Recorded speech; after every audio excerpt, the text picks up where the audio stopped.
Je m'appelle Aélane, je suis accompagnatrice de tourisme équestre depuis 2005. Le métier consiste à encadrer et animer des randonnées. Donc on emmène les gens sur des sites touristiques en leur expliquant l'histoire, l'environnement avec les chevaux.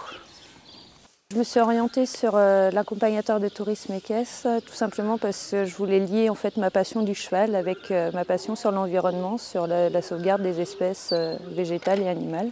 Salut ma Lisette!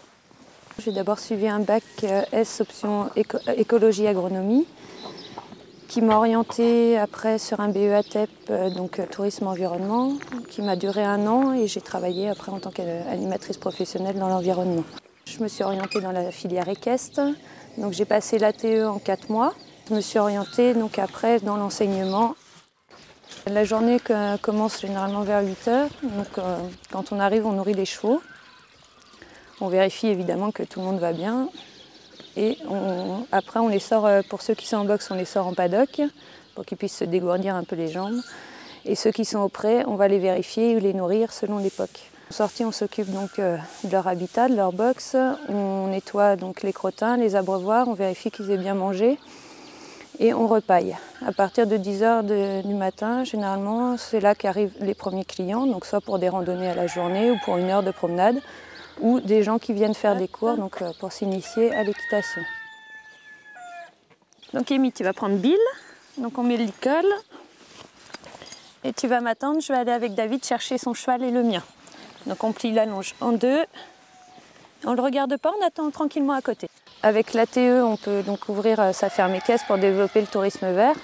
On peut s'orienter aussi si la volonté de la personne est d'enseigner, donc sur le BPGEPS tourisme équestre, ce que j'ai fait après mon ATE. Alors les caractéristiques d'un bon accompagnateur, donc c'est savoir s'adapter au cheval, au client, à la météo, aux problèmes qu'on peut rencontrer sur les chemins, même si on repère à chaque fois nos tracés, il peut arriver que dans la nuit, un arbre soit tombé ou quelque chose comme ça. Donc savoir pouvoir s'orienter et savoir s'adapter à tout ce qu'on peut rencontrer à l'extérieur. Les points positifs, c'est vraiment la vie à l'extérieur, en contact avec et les chevaux et les gens.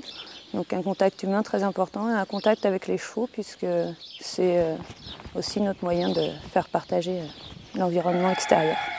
Les moins du métier, c'est souvent la mauvaise saison, on va dire. Donc quand on arrive à l'hiver avec le gel et le froid, les clients se font un peu plus rares. Donc c'est vrai que des fois on espérerait avoir un peu plus de randonnées toute l'année. Et donc du coup l'hiver est essentiellement pour moi, en tout cas compris entre les cours avec les enfants et les adultes.